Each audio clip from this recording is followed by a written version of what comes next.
Indian education system पर बहुत से यूट्यूबर्स ने वीडियो बनाई है, लेकिन अब तक जो सबसे अधिक वायरल वीडियो रही है वो है सकलैन खान की वीडियो द एजुकेशन ट्रैप। ये वीडियो लगभग 1 साल पहले अपलोड हुई थी और इस वीडियो पर अब तक 50 लाख व्यूज हो चुके हैं। जितने भी यूट्यूबर्स ने एजुकेशन सिस्टम पर वीडियो बनाई है, लगभग सभी ने इंडियन एजुकेशन सिस्टम को ट्रैप या स्कैम कहा है कि आपको जबरदस्ती और फालतू का पढ़ाया जा रहा है, और जो भी पढ़ाया जा रहा है वो किसी दूसरे के सपनों को पूरा करने के लिए पढ़ाया जा रहा है। इन सभी लोगों ने इंडियन एजुकेशन सिस्टम को ट्रैप तो कहा ही, साथ ही नौकरी को भी ट्रैप कहा कि नौकरी में आपसे गुलामी करवाई जा रही है। जो नौकरी आप कर रहे हैं वो अपने लिए नहीं बल्कि किसी और के सपनों को पूरा करने के लिए कर रहे हैं। अपनी इन बातों को सपोर्ट करने के लिए इन लोगों ने Bill Gates, Dhirubhai Ambani, Gautam Adani, Elon Musk, mark Zuckerberg, Richard Branson आदि बिजनेस टाइकून्स का एग्जाम्पल दिया कि ये लोग एजुकेशन और नौकरी के ट्रैप में नहीं फंसे। ये सभी बहुत ही सक्सेसफुल बिलियनियर बिजनेसमैन हैं और ये लोग according to famous YouTubers education trap और नौकरी ट्रैप में न फंसकर अपना रास्ता खुद ही बनाया, यानी अपने ही दम पर बिना किसी की सहायता के ये लोग वर्ल्ड के टॉप बिजनेसमैन बन गए। क्या वाकई में एजुकेशन सिस्टम आपको गुलाम बनाने के लिए बनाया गया है? क्या इंडियन स्कूल कॉलेजेस में सब कुछ फालतू पढ़ाया जा रहा है?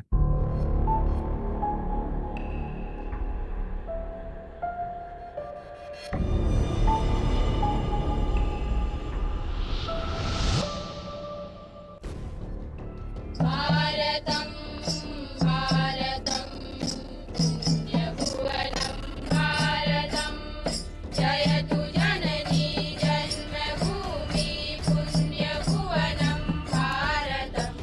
क्या इंडियन पेरेंट्स अपने बच्चों की पढ़ाई में पैसे बर्बाद कर रहे हैं?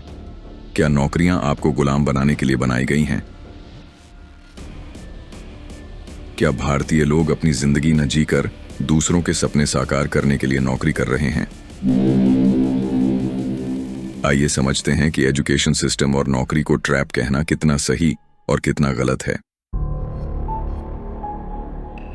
हाय, मेरा नाम है and I am a former bank officer. मैंने एक पब्लिक सेक्टर बैंक में इंफॉर्मेशन टेक्नोलॉजी ऑफिसर यानी सूचना प्रौद्योगिकी अधिकारी की पोस्ट पर 9 साल जॉब की है। स्टूडेंट लाइफ में मैंने फिजिक्स, केमिस्ट्री और मैथमेटिक्स से ग्रेजुएशन की थी और उसके बाद MCA किया था। ये सब मैं आपको इसलिए बता रहा हूं ताकि आपको मेरी बातें विश्वसनीय लगे, वरना सोशल मीडिया के जमाने में कोई भी फर्जी ज्ञान बांट रहा है और आपको हसीन सपने दिखाए जा रहे हैं। मैं ना ही स्कूल या कॉलेज ड्रॉप आउट हूं और ना ही मैंने कभी नौकरी को ट्रैप कहा। पहले बात करते हैं एजुकेशन सिस्टम की कि क्या एजुकेशन सिस्टम आपको या आपके बच्चों को गुलाम बनाने के लिए बनाया गया है। आप अपने बच्चों को अपनी इच्छा से स्कूल भेजते हो या स्कूल वाले जबरदस्ती आपके बच्चों को पकड़ कर ले जाते हैं गुलाम बनाने के लिए। एजुकेशन सिस्टम को आप ट्रैप तभी कह सकते हो जब आपकी मर्जी के बिना आपके बच्चों का स्कूल कॉलेजेस में जबरदस्ती एडमिशन कराया जा रहा हो गुलाम बनाने के लिए। यदि इंडियन एजुकेशन सिस्टम बच्चों को केवल किताबी कीड़ा और गुलाम बना रहा है जिससे कल को वे केवल कागजी डिग्रियां बटोर सकें और फिर नौकरी में गुलामी कर सकें, तो कपिल देव, सचिन तेंदुलकर, राहुल द्रविड़, विराट कोहली, महेंद्र सिंह धोनी, सौरभ गांगुली, वीरेंद्र सहवाग, सुरेश रैना, रोहित शर्मा, नीरज चोपड़ा, PV सिंधु, किशोर कुमार, कुमार सानू, उदित नारायण, सोनू निगम, अरिजीत सिंह, अलका याग्निक, लता मंगेशकर, अमिताभ बच्चन, अक्षय कुमार, शाहरुख खान, सुशांत सिंह, कार्तिक आर्यन, मनोज वाजपेयी, नवाजुद्दीन सिद्दीकी, पंकज त्रिपाठी, सौरभ शुक्ला, राजकुमार राव, विक्रांत मेस्सी, आयुष्मान खुर्राना, बोमन ईरानी, जिमी शेरगिल, राम कपूर, संजय मिश्रा, नवीन जिंदल, निखिल कामत, नितिन कामत, फाल्गुनी नायर, राधाकृष्ण दमानी, दीपिंदर गोयल, राकेश झुनझुनवाला, विजय केडिया, ऐसे और भी बहुत से नाम मैं गिना सकता हूं। ये सभी लोग एजुकेशन सिस्टम के ट्रैप में क्यों नहीं फंसे? इन सभी की नेटवर्थ करोड़ों में है, बहुतों की तो 500 या 1000 करोड़ से भी अधिक है। यदि एजुकेशन सिस्टम आपको या आपके बच्चों को ट्रैप करने के लिए बनाई गई है तो ये लोग कैसे बच गए? क्या इनकी कोई सेटिंग थी या ये लोग किसी और स्कूल कॉलेज से पढ़े हैं? इनमें से अधिकांश लोग मिडिल क्लास फैमिली से बिलोंग करते थे। इन सभी लोगों की एलिमेंट्री एजुकेशन, +2 और कॉलेज या कोई professional degree Indian education system में ही हुई है? क्या इनमें से किसी ने कभी कहा कि एजुकेशन सिस्टम बच्चों को गुलाम बना रहा है? मैं ये नहीं कहता कि इंडियन एजुकेशन सिस्टम में कोई कमी नहीं है, बहुत कमियां हैं, उस पर भी बात करेंगे। लेकिन एजुकेशन सिस्टम को ट्रैप बोलना ये एकदम गलत है। स्कूल कॉलेज ले जाने के लिए आपको कोई जबरदस्ती घर से नहीं उठा रहा, आप खुद ही जा रहे हैं। नहीं जाना है तो मत जाइए। अपने पेरेंट्स को समझाइए कि मुझे जिंदगी में कुछ और करना है। वैसे किसी को समझाने की जरूरत भी नहीं है, सीधे करके दिखाइए। एजुकेशन सिस्टम इसलिए बनाया गया है क्योंकि इसकी आवश्यकता है। कोई भी सिस्टम किसी एक आदमी या एक बच्चे के लिए नहीं बनाया जाता है, बल्कि जब जनसंख्या बढ़ती जाती है तो लोग और समाज ऑर्गेनाइज वे में यानी सुव्यवस्थित रूप से चल सके, इसलिए ऐसे सिस्टम बनाए जाते हैं। हर कोई बिजनेसमैन बनने को नहीं पैदा हुआ है।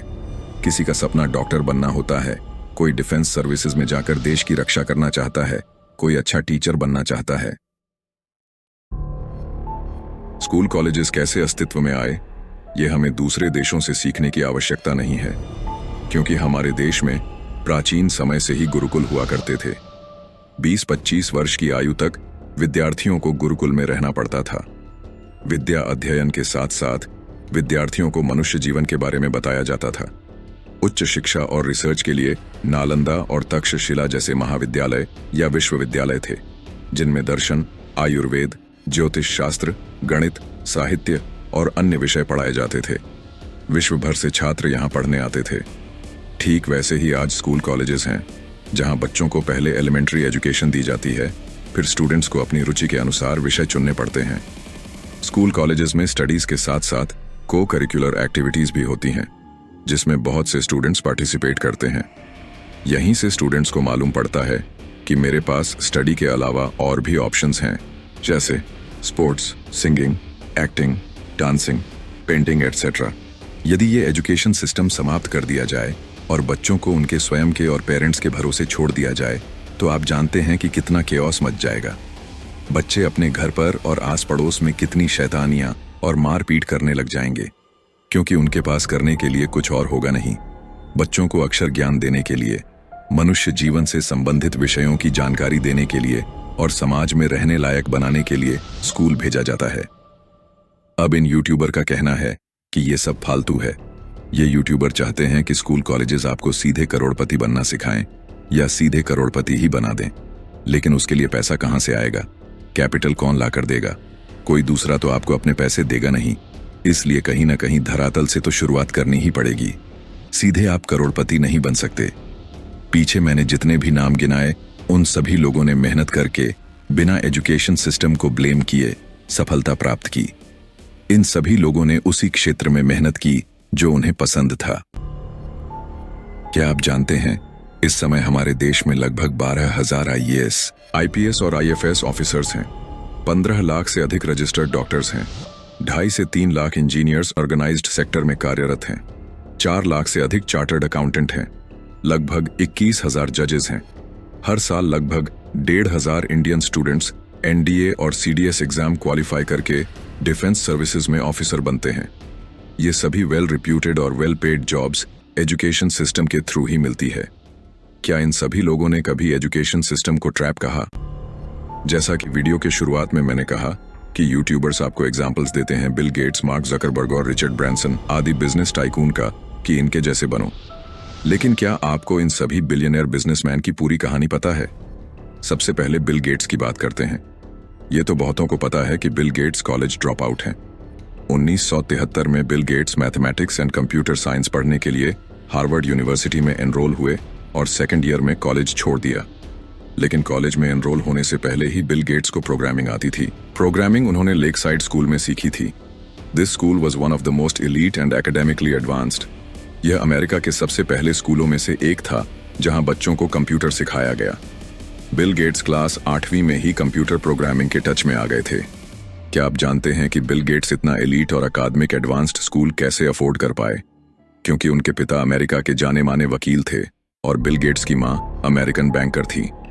बिल गेट्स की कंपनी माइक्रोसॉफ्ट को जो सबसे बड़ा प्रोजेक्ट मिला जिससे माइक्रोसॉफ्ट का नाम घर घर तक जा पहुंचा, वह प्रोजेक्ट मिला था IBM कंपनी से। क्या आप जानते हैं कि बिल गेट्स को इतनी बड़ी IT कंपनी से इतना बड़ा प्रोजेक्ट कैसे मिला? आईबीएम कंपनी के सीईओ जॉन ओपल और बिल गेट्स की मां मेरी गेट्स दोनों एक American NGO United way of America के बोर्ड मेंबर थे। बिल गेट्स की मदर मेरी गेट्स इस एनजीओ की चेयरपर्सन भी रही। इसी कारण बिल गेट्स को आईबीएम जैसी बड़ी आईटी कंपनी का प्रोजेक्ट मिला। अदरवाइज आईबीएम जैसी बड़ी आईटी कंपनी एक कॉलेज ड्रॉप आउट द्वारा बनाया सॉफ्टवेयर या ऑपरेटिंग सिस्टम क्यों परचेज करेगा। अब बात करते हैं फेसबुक के फाउंडर मार्क जकरबर्ग की। मार्क जकरबर्ग के पिता डेंटिस्ट और मदर साइकाइट्रिस्ट थी, यानी मार्क जकरबर्ग पहले से ही एक ठीक ठाक रिच फैमिली से बिलोंग करते हैं। मार्क जकरबर्ग ने अमेरिका के एक बहुत ही prestigious school Phillips Exeter Academy से पढ़ाई की है। उनके पेरेंट्स ने मार्क जकरबर्ग को घर पर प्रोग्रामिंग सिखाने के लिए स्कूल के दिनों में ही एक software developer as a tutor hire किया था। आप समझ रहे हैं, 90s के शुरुआती वर्षों में जब हमारे देश के सरकारी स्कूलों में बच्चों को कक्षा 6 से ABCD सिखाई जाती थी, उस समय मार्क जकरबर्ग अमेरिका के बहुत ही प्रतिष्ठित प्राइवेट स्कूल से और साथ ही घर पर प्राइवेट ट्यूटर से कंप्यूटर प्रोग्रामिंग सीख रहे थे। तो अब आप लोग बताइए कि फेसबुक मार्क जकरबर्ग नहीं बनाएगा तो क्या भारत देश के किसी गांव के प्राथमिक विद्यालय में पढ़ने वाला विनोद बनाएगा। स्कूलिंग के बाद मार्क जकरबर्ग ने हार्वर्ड यूनिवर्सिटी में साइकोलॉजी और कंप्यूटर साइंस में एडमिशन लिया। सेकंड ईयर में ही मार्क जकरबर्ग ने फेसबुक प्लेटफॉर्म पर काम करना शुरू कर दिया था और इसके लिए उन्होंने कॉलेज छोड़ दिया। यहाँ पर आप लोग याद रखिए कि मार्क जकरबर्ग ने हार्वर्ड यूनिवर्सिटी में एडमिशन लिया था, न कि हमारे देश की तरह किसी सरकारी पीजी कॉलेज में।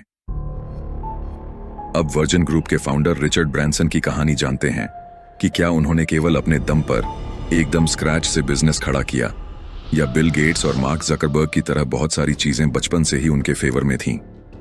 रिचर्ड ब्रांसन के पिता वकील थे और मां एयर होस्टेस और एंटरप्रेन्योर थीं। लकड़ी के टिश्यू बॉक्स और वेस्ट पेपर बिन बनाना और बेचना उनकी मदर का सबसे सक्सेसफुल बिजनेसेस में से एक था। इसलिए एंटरप्रेन्योरशिप और बिजनेसमैन बनने का आइडिया रिचर्ड ब्रांसन को अपनी मदर से मिला।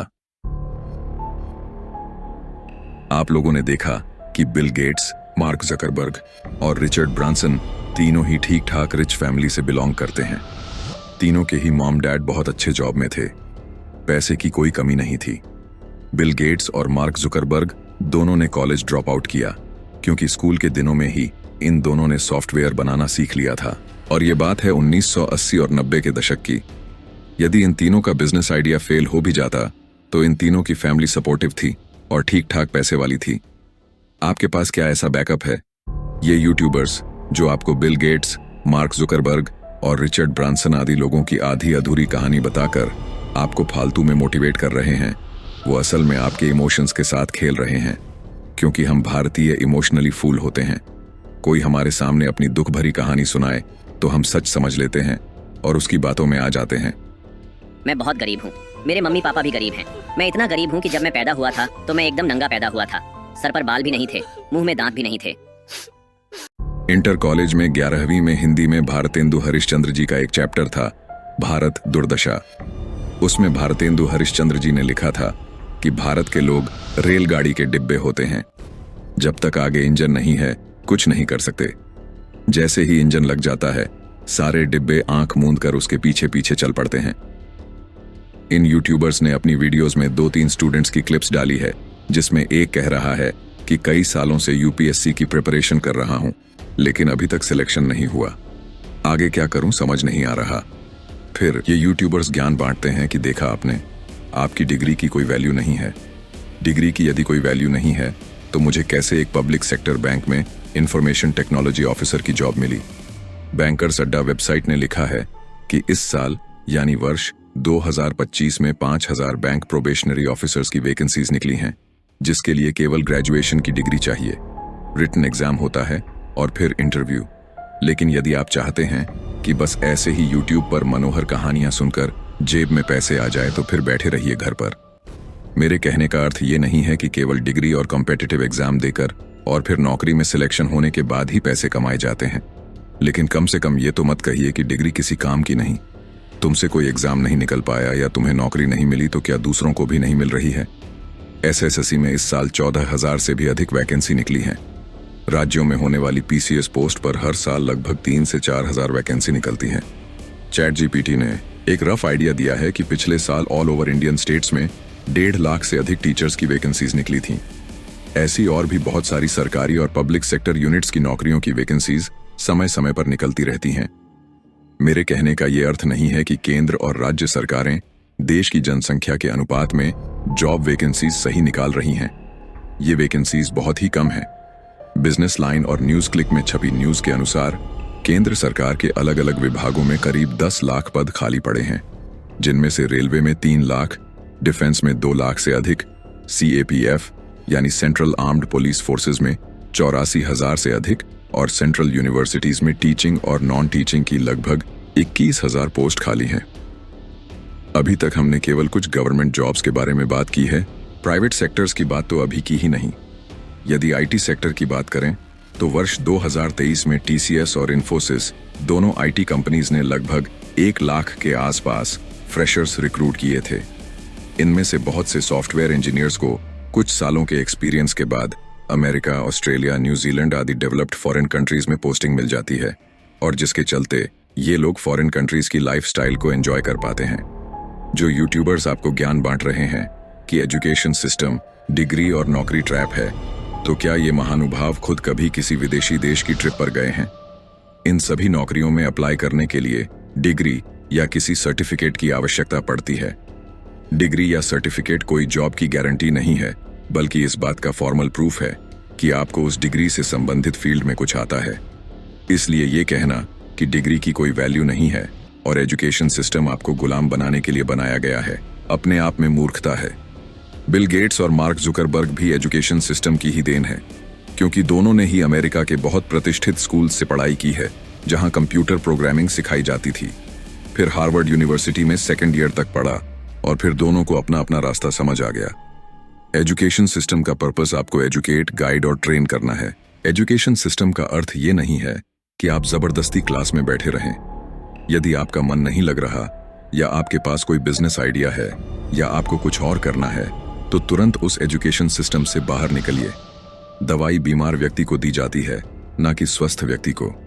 जब आपको अपना रास्ता समझ आ जाए तो फिर आपको फॉर्मल एजुकेशन सिस्टम से बाहर निकलकर अपने रास्ते पर चलना है। इसलिए एजुकेशन सिस्टम कोई ट्रैप नहीं है। हाँ, एजुकेशन सिस्टम में कमियां जरूर हो सकती हैं। इंडियन एजुकेशन सिस्टम की सबसे बड़ी कमी यह है कि ये मुख्यतया केवल पढ़ने वाले बच्चों के लिए बनाया गया है। जिन बच्चों का पढ़ने में मन नहीं लगता या जिन्हें स्टडी के अलावा कुछ और करना है, या जो बच्चे किसी क्लास में कई बार फेल हो जाते हैं, उनके बारे में नहीं सोचा गया है या बहुत ही कम सोचा गया है। ऐसे बच्चे भगवान के भरोसे छोड़ दिए जाते हैं। सभी बच्चे एक जैसे कभी नहीं हो सकते। किसी का मन पढ़ने में लगता है तो कोई खेल कूद में अच्छा होता है, कोई गीत संगीत डांस या अभिनय में अच्छा होता है, किसी को दुकानदारी करने में मजा आता है। इसलिए सभी प्रकार के बच्चों को ध्यान में रखकर ही एजुकेशन सिस्टम बनाया जाना चाहिए एंड अकॉर्डिंगली जॉब्स क्रिएट की जानी चाहिए। भारतीय स्कूलों में सभी बच्चों को अनिवार्यतया जो विषय सबसे फालतू पढ़ाया जा रहा है वह है गणित यानी मैथमेटिक्स। दैनिक जीवन में जोड़, घटाना, गुणा और भाग से अधिक गणित शायद ही कभी काम नहीं आती है, लेकिन कक्षा 6वीं, 7वीं और 8वीं से ही बच्चों को फालतू का गणित पढ़ाया जा रहा है। जिन बच्चों का पढ़ने में मन लगता है केवल उन्हें पढ़ाइए। जिन्हें जिंदगी में पढ़ाई के फील्ड के अतिरिक्त कुछ और करना है, उन्हें अनावश्यक किताबों के बोझ से मत मारो। इंडियन एजुकेशन सिस्टम की कमियों पर बहुत लंबी चौड़ी बातें की जा सकती हैं, इसलिए सीधे समाधान पर बात करते हैं कि इसका सॉल्यूशन क्या है। अरविंद केजरीवाल एजुकेशन सिस्टम में ना जितना उन्होंने काम किया था, एजुकेशन पूरे इंडिया को वो एजुकेशन सिस्टम अपनाना चाहिए। बिजनेस ब्लास्टर्स दिल्ली सरकार की पहल है, जिसमें वो दिल्ली के सरकारी स्कूलों में बच्चों को सिखा रहे हैं नौकरी ढूंढने वाला नहीं, नौकरी देने वाला बनना। दिल्ली सरकार के स्कूलों के 3 लाख बच्चे, उनके 51,000 बिजनेस आइडियाज और सरकार की ओर से 60 करोड़ रुपए का सीड कैपिटल। यह है दुनिया का सबसे बड़ा स्टार्टअप प्रोग्राम बिजनेस ब्लास्टर्स। अगर हम केवल नंबर 1 के ऊपर, नंबर 2, नंबर 3 के ऊपर, नॉर्मली हमारा कई बार होता है कि टीचर्स का भी एक एटीट्यूड हो जाता है कि हम जो अच्छी पढ़ाई करने वाले बच्चे हैं उनकी तरफ हम ज़्यादा ध्यान देते हैं।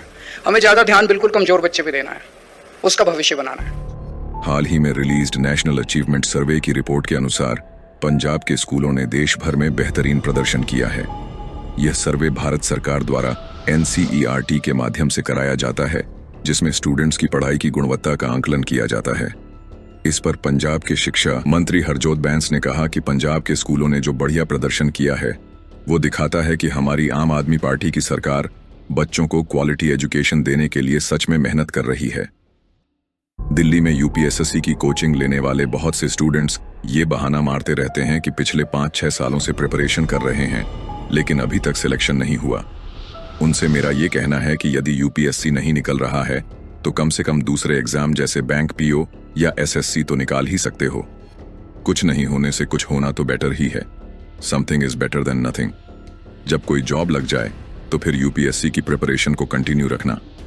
मैंने ऐसे बहुत से लोगों के बारे में पढ़ा है कि जॉब करते हुए UPSC क्लियर की। यदि दूसरे एग्जाम भी नहीं निकल रहे हैं तो कम से कम 5-6 साल जो तुमने प्रिपरेशन की है उसका फायदा उठाओ। कोई coaching centre as a teacher join कर लो और दूसरों को पढ़ाओ। ऐसे बहुत से लोग हैं जिनका या तो UPSC नहीं निकला या IAS कैडर नहीं मिला, तो उन लोगों ने खुद का कोचिंग सेंटर खोल दिया और आज लाखों करोड़ों कमा रहे हैं और दूसरे बहुत से लोगों को रोजगार भी दे रहे हैं।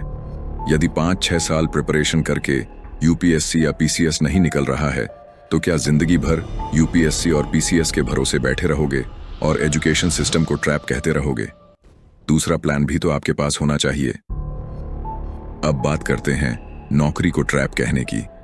जितने भी लोग सरकारी या प्राइवेट जॉब कर रहे हैं, क्या उन्हें उनकी मर्जी के बिना नौकरी में ट्रैप किया गया है? क्या जो लोग नौकरी करते हैं वो सिर्फ अपने बॉसेस या कंपनी के मालिकों के सपने पूरे करते हैं? उनके स्वयं के कुछ भी सपने पूरे नहीं होते। मैं आपको 3 रियल एग्जाम्पल देता हूं। कहानियां सच्ची हैं, केवल नाम बदल दिए गए हैं। मुकेश एक गांव में रहता है। वो 2 भाई बहन हैं। उसके पिता राजमिस्त्री हैं और उनका 2 कमरों का मकान है। खेती बाड़ी भी करते हैं, लेकिन खेतों में पैदा हुआ अनाज अपने परिवार के लिए ही कम पड़ जाता है। 10वीं का बोर्ड एग्जाम था, लेकिन वह फेल हो गया। एक बार नहीं बल्कि 3-4 बार। जैसे तैसे घर चल रहा था। फिर से एक बार वो 10वीं के बोर्ड एग्जाम के लिए पढ़ाई करता है और अब की बार पास हो जाता है।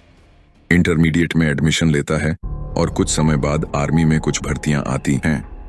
उसका सिलेक्शन हो जाता है और आर्मी की पक्की सरकारी नौकरी मिल जाती है। नौकरी मिलने के 2-3 साल के अंदर उनका मकान 2 कमरों से 4-5 कमरों का हो जाता है। बहन की शादी भी हो जाती है और फिर वो खुद भी शादी कर लेता है। क्या नौकरी मिलने बाद मुकेश और उसके परिवार के सपने पूरे नहीं हुए? दूसरी कहानी पर आते हैं। सोहन अपने परिवार के साथ एक टाउन में रहता है। वो लोग 4 भाई बहन हैं। उसका बड़ा भाई कोई छोटा मोटा काम करता है। पिताजी गांव में ठेकेदारी करते हैं। ये सभी लोग 2 कमरों के किराए के छोटे से मकान में रहते हैं। उसके पिताजी जैसे तैसे दोनों बेटियों की शादी करते हैं। घर की माली हालत कुछ खास नहीं चल पा रही थी। फिर सोहन 10वीं पास कर लेता है और वो भी आर्मी की भर्ती में सिलेक्ट हो जाता है। उत्तर भारत के बहुत से गांवों और छोटे टाउन्स में बहुत से स्टूडेंट्स या तो आर्मी और पुलिस में भर्ती होते हैं या कोई पढ़ने में ठीक ठाक है तो टीचिंग लाइन में जाते हैं। फौज में नौकरी लगने के कुछ सालों के अंदर सोहन खुद का मकान बना लेता है और किराए के मकान से छुटकारा मिल जाता है। अब आप लोग बताइए कि क्या नौकरी मिलने के बाद सोहन और उसके परिवार के कोई सपने पूरे नहीं हुए? जो लोग नौकरी करते हैं क्या वो केवल गुलामी ही करते हैं? उनके कोई भी सपने पूरे नहीं होते? ये प्रश्न जरा उन लोगों से पूछिए जिनकी कोई रेगुलर इनकम नहीं है या जिनके परिवार में कभी किसी की सरकारी नौकरी नहीं लगी, लेकिन जब किसी की सरकारी नौकरी लग गई तो उनसे पूछिए कि कितनी खुशी हुई। ਅੱਜ ਮੇਰੀ ਹਾਰਟ ਬੀਟ ਇੰਨੀ ਜ਼ਿਆਦਾ ਤੇਜ਼ ਹੈ ਵੀ ਮੈਂ ਕਦੇ ਸੁਪਨੇ 'ਚ ਵੀ ਨਹੀਂ ਸੋਚਿਆ ਸੀ ਵੀ ਮੈਂ ਇੱਥੇ ਖੜੂੰਗੀ ਆ ਕੇ, ਹੈ ਨਾ। ਸਾਡੇ ਕੋਲ ਲਫ਼ਜ਼ ਹੀ ਨਹੀਂ ਹੈਗੇ ਵੀ ਅਸੀਂ ਤਰਸੇ ਪਏ ਸੀ ਨੌਕਰੀਆਂ ਲਈ, ਪੱਕੀਆਂ ਨੌਕਰੀਆਂ ਲਈ, ਵੀ ਅਸੀਂ ਕਦੋਂ ਪੱਕੇ ਹੋਵਾਂਗੇ, ਕਦੋਂ ਸਾਨੂੰ ਰੈਗੂਲਰ ਜੌਬ ਮਿਲੂਗੀ। ਇਹ ਚੀਜ਼ ਲਈ ਵੀ ਤੁਹਾਡਾ ਇੰਨਾ ਕੁ ਧੰਨਵਾਦ ਕਰਦੇ ਹਾਂ ਅਸੀਂ ਵੀ ਸਾਡੇ ਕੋਲ ਖੁਦ ਕੋਲ ਲਫ਼ਜ਼ ਮੁੱਕ ਰਹੇ ਹੈ। ਸਰ ਤੁਸੀਂ ਆਏ ਤਾਂ ਇੰਨੀਆਂ ਪੋਸਟਾਂ ਨਿਕਲੀਆਂ, ਸਾਨੂੰ ਵੀ ਅਪਲਾਈ ਕਰਨ ਦਾ ਮੌਕਾ ਮਿਲਿਆ ਤੇ ਸਰ ਹੁਣ ਮੈਂ ਰੈਗੂਲਰ ਪੋਸਟ ਵਿੱਚ ਮੇਰਾ ਨਾਮ ਹੈ। ਸਰ तीसरी कहानी मेरी स्वयं की है। मैं आप लोगों की ही तरह मिडिल क्लास फैमिली से बिलोंग करता हूँ। जब मैं MCA कर रहा था तो घर से हर महीने 3-4 हज़ार रुपए खर्चा भेजा जाता था। MCA कंप्लीट होने के बाद एक लोकल छोटी IT कंपनी में 6-8 महीने काम किया।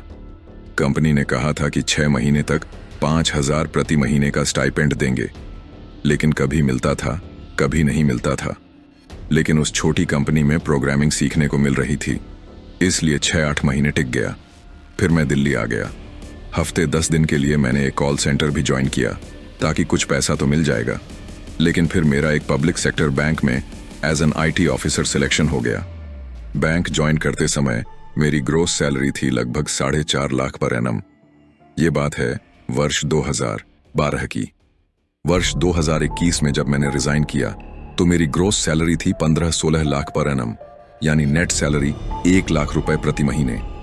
कहाँ मैं बैंक की नौकरी मिलने से पहले 3-4 हजार रुपए में एक महीने का गुजारा करता था, और कहाँ अब बैंक में मुझे 1 लाख रुपए हर महीने मिल रहे थे। क्या इन रुपयों से मेरे कोई सपने पूरे नहीं हुए? इतने सपने पूरे हुए कि मैंने नौकरी ही छोड़ दी। ये बात आपकी समझ में आनी चाहिए कि कोई भी नौकरी आपके अनुसार नहीं हो सकती। आपको नौकरी में ऑर्गेनाइजेशन का काम करने के लिए रखा जाता है और बदले में आपको सैलरी दी जाती है। नौकरी में आप केवल उस ऑर्गेनाइजेशन के लिए काम नहीं करते, बल्कि अपने लिए भी काम करते हो। आपको हर महीने ठीक ठाक सैलरी मिलने लग जाती है, घर बनने लग जाता है, आपकी लाइफस्टाइल बदल जाती है, आप ग्रो करने लग जाते हो as a person and as an employee as well. अब कोई चाहता है कि नौकरी में मैं किसी को रिपोर्ट ना करूं, बल्कि मेरा बॉस मुझे रिपोर्ट करे, तो ये तो बेवकूफ़ी वाली बात है। किसी भी नौकरी में एक हायरार्की होती है जिससे कि ऑर्गेनाइजेशन सुव्यवस्थित रूप से चल सके। आज आप जूनियर हैं, लेकिन कल को आप भी बॉस बन जाओगे। यदि आप में मेरिट है तो आपकी सैलरी भी बढ़ती जाएगी। ये नौकरी पसंद नहीं है तो एक्सपीरियंस के बेस पर दूसरी नौकरी मिल जाती है। मैं ये नहीं कह रहा कि आप अपने अनुसार सोचना बंद कर दो और जबरदस्ती स्कूल कॉलेज जाकर डिग्रियां बटोर कर नौकरी ही करो। मैं केवल ये बताना चाहता हूं कि ये आप पर डिपेंड करता है कि आपको लाइफ में क्या करना है। सीधे करोड़पति कोई नहीं बनता, कहीं ना कहीं से आपको शुरुआत करनी ही पड़ेगी। कुछ टाइम जॉब कर लीजिए, सेविंग्स कीजिए, साथ ही साथ अपने सपनों के बारे में भी सोचिए, प्लानिंग कीजिए। फिर जिस दिन ठीक ठाक पैसा और एक्सपीरियंस हो जाए तो उस नौकरी वाली लाइफ से बाहर निकलिए और अपनी जिंदगी अपने अनुसार जीने पर काम करना शुरू कीजिए। आज के टाइम के स्टूडेंट्स बहुत लकी हैं, क्योंकि आपके पास हर प्रकार की information easily and freely available है, जिससे कारण आप लाइफ में बेटर डिसीजंस ले सकते हो। किसी भी चीज के बारे में बिना पूरी जानकारी के ना तो राय दें और ना ही किसी से राय लें, वरना वो लोमड़ी वाली बात हो जाएगी कि अंगूर खट्टे हैं। सभी एस्पेक्ट से सोचें। मोटिवेशन लेना अच्छी बात है। हर किसी की जिंदगी में कुछ बुरा समय भी आता है, लेकिन सही लोगों से मोटिवेशन लें, फालतू मोटिवेशन ना लें कि लोग आपको बिल गेट्स और मार्क जुकरबर्ग की आधी अधूरी कहानी बताकर बोलने लग जाएं कि पढ़ाई, डिग्री और नौकरी में कुछ नहीं रखा है, खुद की कंपनी खोलो। भले ही इनकी खुद की कोई कंपनी नहीं है, बस यूट्यूबर हैं, सोशल मीडिया पर ज्ञान फैलते रहते हैं।